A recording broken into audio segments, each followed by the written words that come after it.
Today, we've got a 2-round mock draft for you. Let's go ahead and dive right into the picks. First up on the clock, we've got, of course, the Carolina Panthers traded up for this pick here. Ultimately, obviously going to be a quarterback, but I do think that CJ Stroud is going to be the quarterback they end up settling on. He's accurate, good within the pocket. He matches the size thresholds, most importantly, that Frank Reich and the Panthers staff do typically have. And so I think that means CJ Stroud is going to be the first pick here, which leads us to pick number 2, the Houston Texans on the clock. I think it's going to be Bryce Young out of Alabama. Really the only issue I have with Bryce Young is his size. I think outside of that, he's a great creator outside the structure of the offense. He's very, very good, accurate, just very, very complete player. But it's all just about, do you think that a 5'10", 190-pound quarterback can survive in the NFL? I think the Texans are willing to take that shot and take the risk on his talent. Number 3, we've got the Arizona Cardinals on the clock. I think that they could look to trade out of this spot. I really don't think that they necessarily feel they're anywhere near competing, and so they might trade down for a team that's desperate to come up for a quarterback. I think the Tennessee Titans could be a team that really want to kind of kickstart their rebuild. I'm not sure that they believe in Ryan Tannehill long-term at all. Malik Willis really seems to have lost any kind of confidence that he had within the organization. I think the Titans could definitely come up here. I'm going to have them giving up 11, 41, and their first rounder next year to come up to number 3. And we will go ahead and force this trade through. And I think that the Titans come up and they select another quarterback here. That's going to be Anthony Richardson. Just has all of the physical traits that you look for. He is one of the most athletic quarterbacks ever when it comes to the combine and his testing. His best plays are absolutely unreal. It's just about, can you get the consistency with him? I think he can sit for a year behind Tannehill or Willis and really become a good player. The Titans really kind of go up and get their guy. Next up, we've got the Indianapolis Colts on the clock. I think that Will Levis is somebody that they really like. Ultimately, it is going to be 4 quarterbacks off the board in a row, but I think that's a very likely possibility if Arizona does trade out of that pick. 1 and 2 are going to be quarterbacks. I think 4 is going to be a quarterback. The Colts can't walk out of this draft without a rookie. So if the Cardinals do trade, Anthony Richardson might be that number 3 pick, and then Will Levis slots in very nicely at number 4. At number 5, this is an ideal scenario for the Seahawks. I think that they want to get themselves Will Anderson, and they are able to do so in this draft. One of the best pass rushers we have seen in a couple of years, I'd say. He's very complete. He's got a nice power profile to him. I think he's a very, very good player, and exactly what Seattle needs on that front 7. Next up, we've got the Detroit Lions on the clock. I think they could go in a variety of different directions. They could go ahead and take a corner if they really liked one of Gonzalez or Witherspoon. They could take a wide receiver if they really liked somebody like Jackson Smith and Jigba. I think ultimately they are going to probably take either Jalen Carter or Tyree Wilson. Not sure how they feel about Jalen Carter's character, so I am going to go with Tyree Wilson here. He's long, athletic, got all the traits that you look for. I think he's a very good player as well. Next, we've got the Las Vegas Raiders on the clock. They reportedly did take Jalen Carter off their board for number 7, so not going to consider him here. I think they're going to go with Devin Witherspoon, the corner out of Illinois. I really like his mentality. I think he would fit in well with the Raiders. They've got to upgrade that defense. Really, it's Max Crosby, Nate Hobbs, and a whole lot of nothing. So you go ahead, add Devin Witherspoon to that defense. I think that could be a huge help for their secondary. Next up, we've got the Atlanta Falcons on the clock. I am going to go with Jalen Carter here out of Georgia. Obviously, staying within the state. I think they do kind of take that into account. They tend to like their Georgia players, and I think that ultimately Carter's not going to fall outside the top 10 at the end of the day. He is very, very talented. My number 1 player in the draft based on pure tape, but obviously those off the field concerns, we'll see where that ends up slotting him at, but I'm going to go with the Falcons selecting him here at number 8. Next, we've got the Chicago Bears on the clock, traded back out of the number 1 spot. To get to this point, I am going to have them go with Paris Johnson, who is rated a little bit low here on PFF's board, but I think he is the best tackle in this draft. I think he's very complete. You can play him on the left side and move Braxton Jones over to right tackle. Paris Johnson has experience playing guard.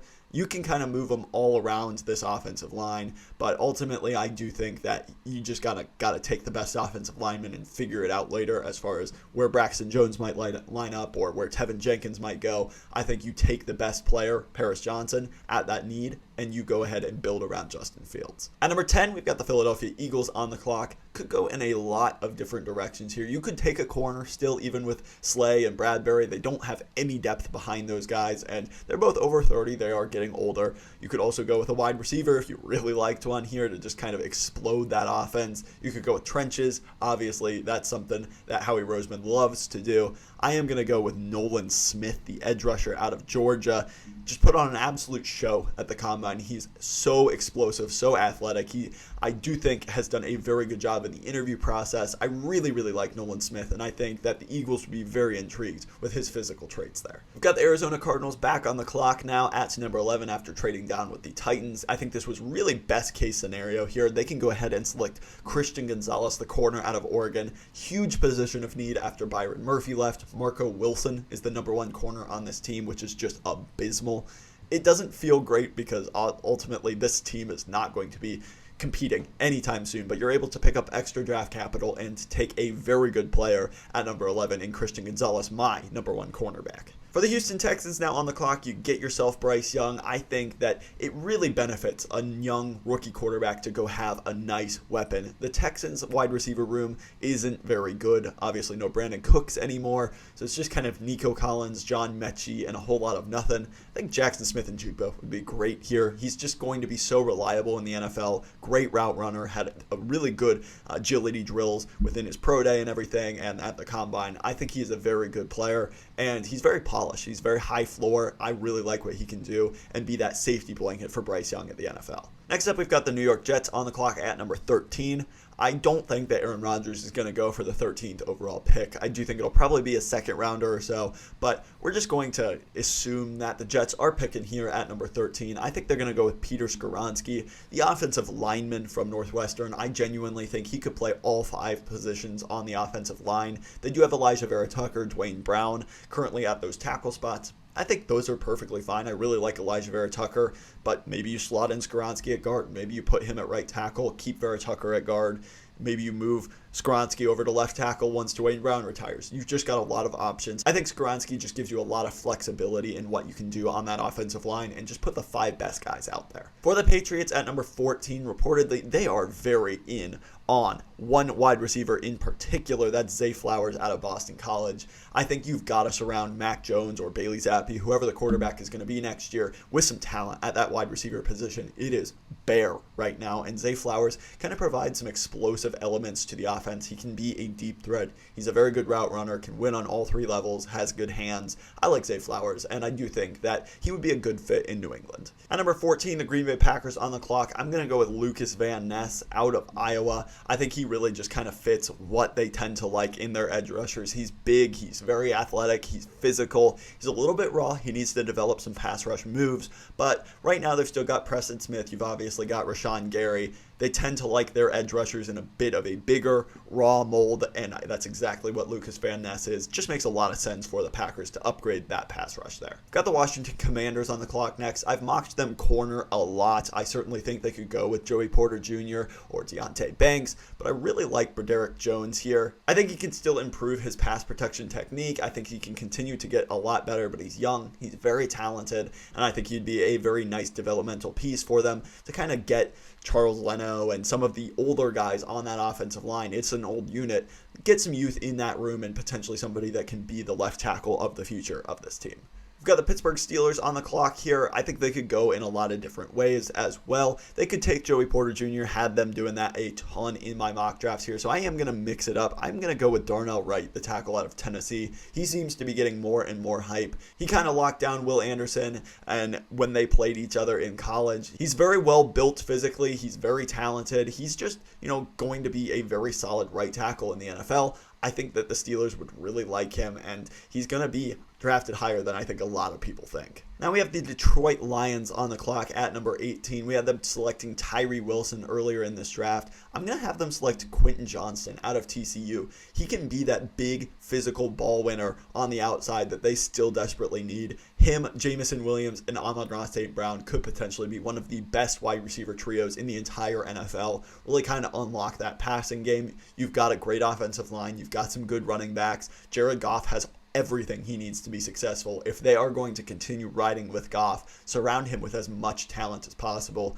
I think Quentin Johnston would be an awesome pick for them at 18. At number 19, we've got the Tampa Bay Buccaneers on the clock. They cut Donovan Smith, their left tackle. There's rumors that Wirfs could potentially move over, but regardless, I think they need somebody to play tackle. I'm going to go with Anton Harrison out of Oklahoma. He's very light on his feet, got good footwork. I think he's somebody that is very well respected within NFL circles. I wouldn't be surprised if he goes top 20 like this. I think the Bucs are a very good landing spot for him. Just kind of solidify that left side. You can keep Wirfs on the right and keep that offensive line decent enough for Baker Mayfield or Kyle Trask, whoever's starting at quarterback for you. At number 20, we've got the Seattle Seahawks on the clock. Pete Carroll really harped on the front seven and how important that front seven was to really kind of improve to get them to where they want to be. I'm going to go with Kalijah Kancey out of Pittsburgh. He's undersized, he's small, and I'm not sure if, 100% the Seahawks would be interested in him because of that, but he provides great pass rush upside. He's very athletic, he's very explosive. I think he's somebody that is very, very talented. It's just about, are you comfortable with his size? Kind of like Bryce Young. That's really the only limitation. It's the size, it's the height, the weight. But besides that, on the field, his film is very impressive. Somebody I really like in this draft. At number 21, you've got the Chargers on the clock here. You could certainly take somebody like Jordan Addison. You could take a wide receiver like Jalen Hyatt. I think they might go with Dalton Kincaid. He's a very good receiving tight end. He'd be very good over the middle of the field. He can stretch the seam vertically. And Joe Everett's a decent player, but he's on his last year of his contract. I think Kincaid could be a long-term replacement there. He could be Justin Herbert's best friend as a security blanket, as a vertical threat. Somebody that I think could be a very good fit within the Chargers offense here. This is kind of a dream scenario for the Ravens here. Joey Porter Jr., the corner out of Penn State, falling to them. He's physical, he's long, he's very, very good when it comes to man coverage and press man. That's something that the Ravens certainly like to do, and I think he fits exactly what they look for. Wouldn't surprise me at all if the Ravens end up trying to get Porter Jr. if he is available. So certainly think this fit makes a ton of sense. You lose Marcus Peters, so just fits in perfectly for the Ravens there as to what they would want to do in this draft. At number 23, you've got the Vikings on the clock. Hendon Hooker has been getting a ton of buzz in this spot. It wouldn't surprise me at all if they do decide to look at the quarterback position. Kirk Cousins is getting older. His contract is about to run out. I do think that there's a real chance that they look to upgrade that quarterback position or at least bring in a developmental piece there. But I do think that Deonte Banks is a very good player. I think that's ultimately where they're going to go here. He's very good in man coverage. He's very sticky. He's very athletic. I think he's somebody that is a very, very good player, and they're very happy to get him here at number 23. We've got the Jacksonville Jaguars on the clock next. I think that they really need some nickel and safety help. Brian Branch provides exactly that. Him and Andre Sisco could form a pretty decent safety pair, and I think that they need to just continue to get a little bit better in that secondary. I think that's ultimately what might put them over the edge and really allow them to be a true contender in the AFC. Brian Branch would be a great start to upgrading that secondary there. For the Giants on the clock, they could certainly take somebody like Jordan Addison. You could certainly take a Jalen Hyatt. But one player I really like in this class, and I think is going to go higher than people think, is Drew Sanders, the linebacker out of Arkansas, rated not super high on the PFF Sport here, but he was an edge rusher at Alabama. He really provides some nice juice in the pass rush game. Him and Okereke, who they just brought in, I think would be a very nice duo. And I do think that the Giants do value linebacker. They did pay Okereke. They do kind of want those guys to be big parts of their defense. And I think Sanders can just kind of do it all. He's a very poor man's Micah Parsons when it comes to his ability to rush the passer. He's very good within the blitz. He's athletic. I just like what he can do. He can kind of do a little bit of everything on that defensive side of the ball, and I really like this fit in the Giants defense. For the Dallas Cowboys on the clock now, I do think that they need to upgrade the tight end position a little bit. I think Darnell Washington, who is a great run blocker, would be somebody they would really like. I do think they want to pound the rock a little bit this year with Tony Pollard. I do think that that's really how they want to win, and Darnell Washington would be great in providing the ability to really run the football very effectively. He's basically a sixth offensive lineman when it comes to his blocking ability. He's got freaky athleticism as well, can maybe become a really good player in the passing game. And so now you lose Dalton Schultz. I know they've got some guys there, Jake Ferguson and some other players that they really like in that tight end room, but Darnell Washington could be an absolute superstar if he reaches his potential. For the Buffalo Bills, I do think that they need to upgrade the offensive line. I do think that has been an underrated need for this team here. Wouldn't surprise me if they go with O'Cyrus Torrence, but I am going to go with DeJuan Jones, the tackle out of Ohio State. He's raw, but he is just absolutely gigantic, the largest wingspan of anybody in the NFL draft combine ever. He's just huge. And I think he could slot in nicely at that right tackle position instead of Spencer Brown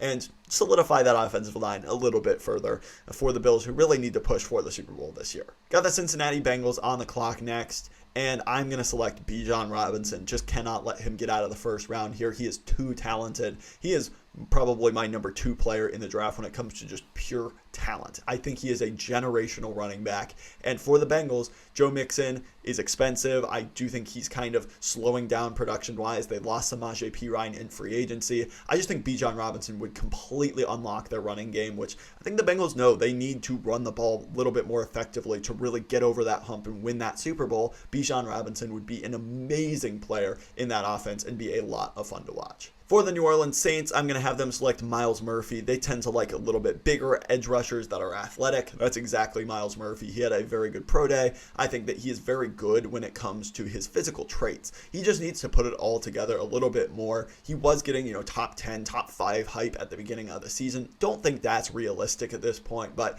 I definitely think he will be a first-round player. He will sneak into the back end of this first round. The Saints is a perfect fit for him. He fits exactly what they like. They need him as well after losing Marcus Davenport. Cameron Jordan's getting a little bit older as well, so definitely like that fit for the Saints. For the Philadelphia Eagles, you took Nolan Smith. They love to address the trenches. I'm going to go with Brian Brzee. I know that they have some good players on the interior, but Brzee could be a very nice fit next to Jordan Davis. He's super athletic. He was going through a lot this past season. He was the former number 1 overall recruit in his recruiting class. Tons of physical talent. Just needs to put it all together in an environment where he's not expected to really be an amazing player from day one. I think he could thrive in the Eagles system. They really just kind of continue to address those trenches, and I really like that pick for the Eagles. For the Kansas City Chiefs, I do think that they can address the defensive line. We've had them taking somebody like Will McDonald before. We've had them taking some other edge rushers. I'm going to go with Jordan Addison out of USC. I think that they can continue to add to Patrick Mahomes' receiving core.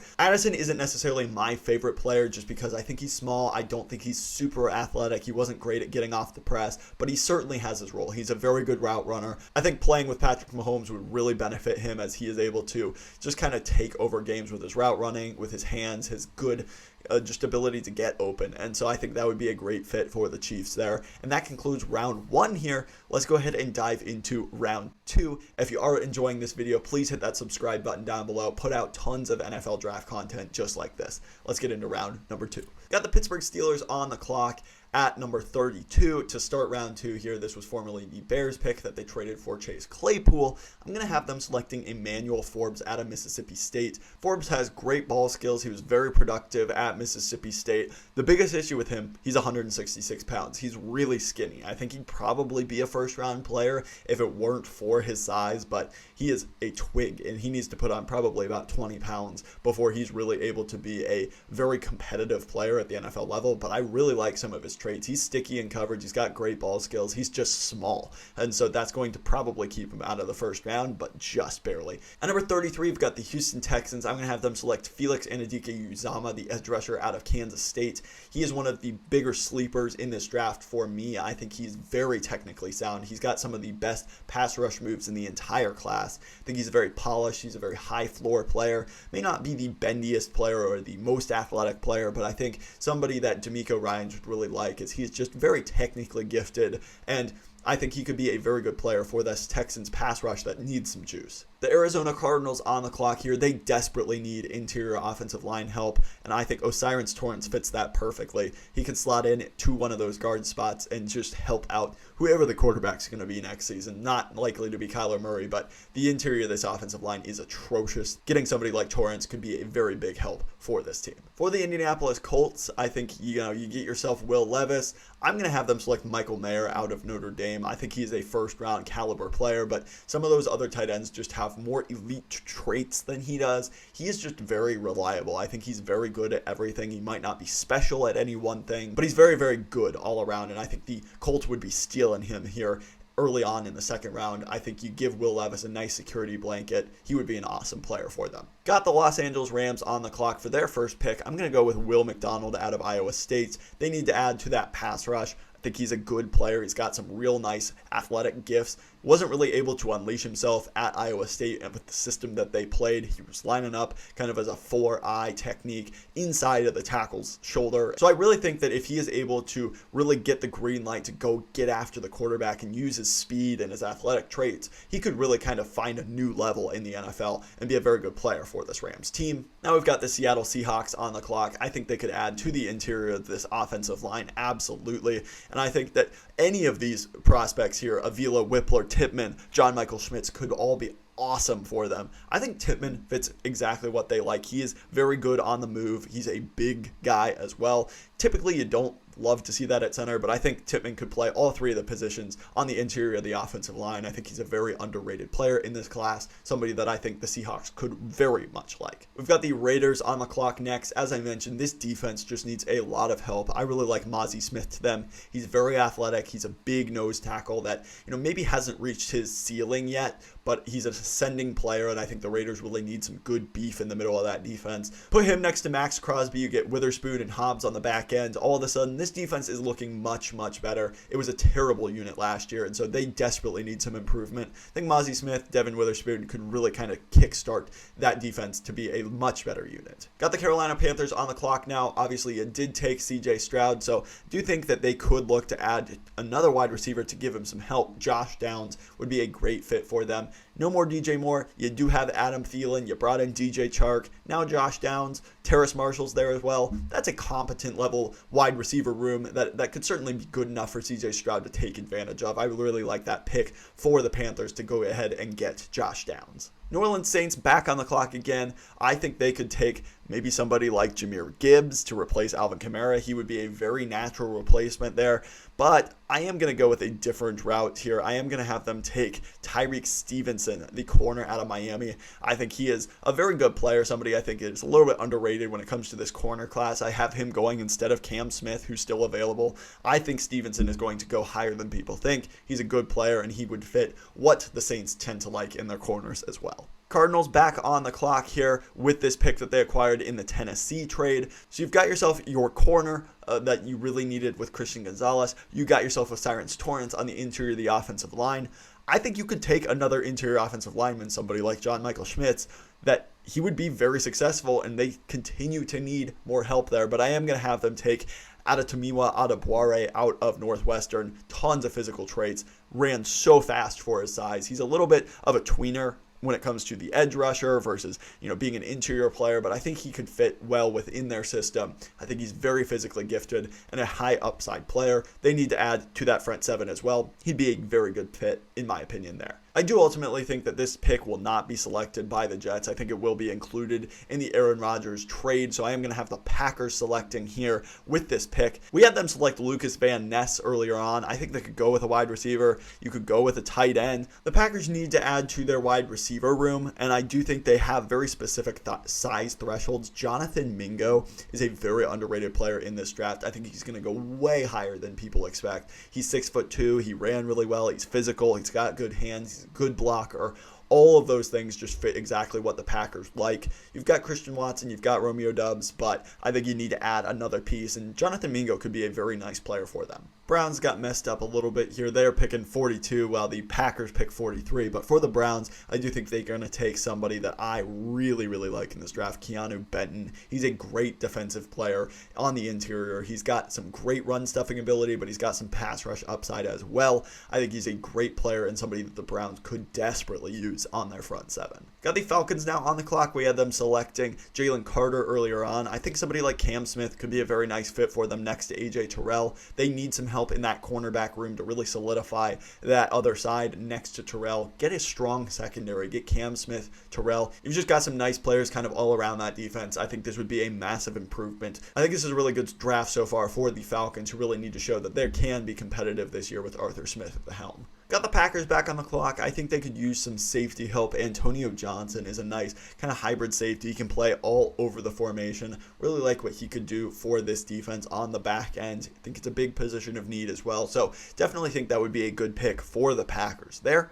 Got the New England Patriots on the clock. We had them going after Zay Flowers in the first round. They desperately need some offensive line help. They desperately kind of need a tackle. I'm going to go with Matthew Bergeron out of Syracuse. He's a very talented player, and I think that he could fit exactly what New England needs at that tackle position. Isaiah Wynn kind of moving on. Trent Brown, not a very young player at this point. So I do think they need to address that tackle position, and he would be a very good fit for them there. For the Washington Commanders on the clock, I do think they do have some belief in Sam Howell, but at this point, Hendon Hooker is going to be the pick. I think he's very, very highly thought of within the NFL. People like his intelligence, his mobility. Obviously, he is an older prospect. He is somebody that I do think could potentially not be playing until he's like 27. But I do think that the NFL really does like him as potentially a starting quarterback. I think the Commanders could take him, really kind of have him compete with Howell once he is able to get healthy. Just have another option at that quarterback position. For the Lions, we've had them select Tyree Wilson as well as Quentin Johnston. I think they can continue to address the secondary. I know that they did sign some really good players in Emmanuel Mosley. They brought in Cam Sutton. You've got Jeff Okudah, of course, but a lot of those are kind of short-term options. Mosley's on a one-year deal. Okudah might not be there long-term. I think they could add a corner. Julius Brents is one of my favorite players. I really, really like him, but I could totally see them going with DJ Turner, one of the fastest players in the draft. He's from Michigan. I do think that's ultimately where the Lions are going to go. I think they could continue to add corner help and need somebody for the long term. DJ Turner could be that player. The Steelers had Darnell Wright. You got Emmanuel Forbes. Somebody I really like is Jack Campbell. He's tall. He's very athletic, had good traits. I think he has good instincts. He's somebody they could use. They need to replace Devin Bush. So I think that could be a good pick for the Steelers at pick number 49. The Tampa Bay Buccaneers, we had them selecting Anton Harrison. BJ Ojulari is too good to be here at this point. He's a very good speed rusher on the outside. I really, really like him. I think the NFL might be a little bit lower because he might not be very good when it comes to first and second down, defending the run. He's not great when it comes to that, but his third down ability, his ability to bend around the quarterback is very impressive. I think the Buccaneers are getting an absolute steal with him here at pick number 50. For the Miami Dolphins on the clock, I know it's a simple, easy pick, but Jahmyr Gibbs just makes so much sense. They've got a good stable of running backs in that room, but Gibbs just gives them true home run ability. In that kind of Shanahan-style offense, he would be so good. He's a very good pass catcher as well. Not great when it comes to pass protection, but I think you can work around that. He would be an absolute weapon when it comes to the Dolphins offense, and I really, really like that fit for him. For the Seahawks, we had them addressing the defensive line as well as the offensive line earlier in this class. I think you could go with a wide receiver like Tank Dell. He's probably one of the best route runners in the entire class. He's a little bit smaller, but he could be a great slot receiver to really kind of get the most out of this offense with Geno Smith. I think Lockett, Metcalf, and Tank Dell would be an awesome trio and really kind of allow you to air the ball out in a lot of different ways. The Chicago Bears up on the clock now. They got this pick from the Roquan Smith trade. They had Paris Johnson being selected in the first round. I think they could go with a defensive lineman now.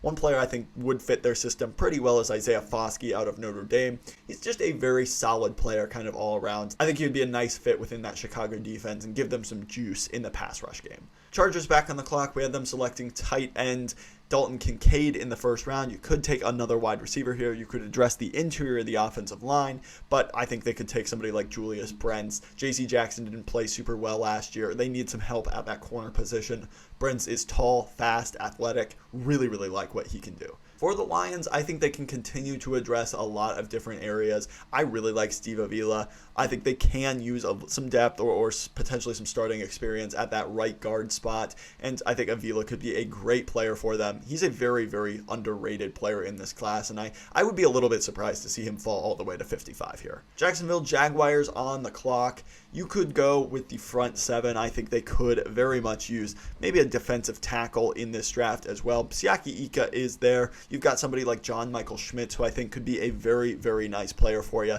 in the interior. And I ultimately do think that's where I'm going to go. You have Luke Fortner, you drafted last year, but John Michael Schmitz is a much better prospect in my opinion. He's a very, very good fit, and I do think he would be an upgrade on the interior of that offensive line.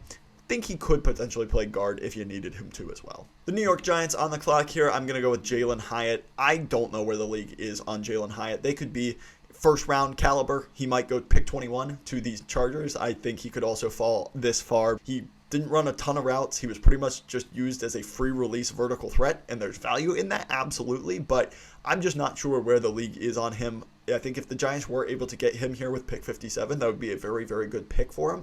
But I do think that he has a very wide range of options. I wouldn't be super surprised if he falls this far, but I also think he could go as early as pick 20 or so. Dallas Cowboys on the clock. I'm going to go with Derek Hall, the edge rusher out of Auburn. He's somebody I think is underrated in this draft as well. I think he's a very nice fit within this system. I know they have some good players on the outside. You've obviously got Parsons, you've got DeMarcus Lawrence, they drafted Sam Williams, but Hall is a little bit of a bigger player. I think you could kick him inside on some obvious pass rushing situations. I just think you want to have a lot of flexibility on that defense, and I think he could be kind of an inside-outside player that's very, very good for you at the next level. For the Buffalo Bills, Kelee Ringo is still on the clock. He has great speed. He's got good size, but he's just not quite there when it comes to the technicalities of playing corner. I'd be a little surprised if he falls all the way to pick 59 here, but somebody has to fall, and I think Ringo could potentially be that player. He's got good athletic traits, but I think he's also somebody that has a wide range of options. He could go late round 1, but he could also go late round 2, as we see here